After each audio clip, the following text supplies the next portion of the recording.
দক্ষিণ সিটিতে নাগরিক সেবা যেভাবে বাধাগ্রস্ত করা হচ্ছে এতে আর চুপ থাকার পরিস্থিতি নেই বলে জানিয়েছেন স্থানীয় সরকার উপদেষ্টা আসিফ মাহমুদ।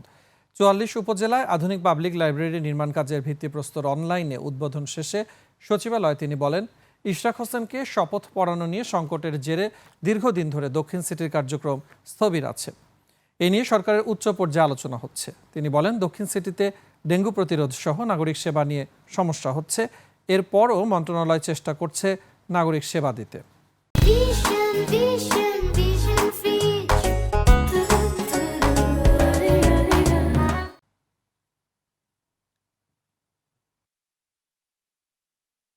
এই সরকারে আমরা গুড কোঅর্ডিনেশনের মাধ্যমে কাজ করে থাকি। একই সাথে যখন রাজনৈতিক দলগুলোর সাথে আমরা সৌহার্দ্যপূর্ণ সম্পর্কের কথা বলি এবং সেটা রক্ষা করতে গেলে দায়িত্বশীল আচরণ আসলে প্রত্যেকের থেকেই প্রত্যাশিত। আমরা আমাদের পার্টটা দায়িত্বটা পালন করার চেষ্টা করছি, দায়িত্বশীল আচরণ করার চেষ্টা করছি। তবে এ বিষয়ে যেভাবে নাগরিক সেবা আসলে ডেডলকের দিকে যাচ্ছে, এ বিষয়ে আর আসলে চুপ থাকার মতো পরিবেশ পরিস্থিতি নেই এবং সরকারের উচ্চ পর্যায়ে এটা নিয়ে কনসার্ন আছে। সেখানে আলোচনার ভিত্তিতে যেটা সিদ্ধান্ত আসে আমি সেটাই বাস্তবায়ন করব।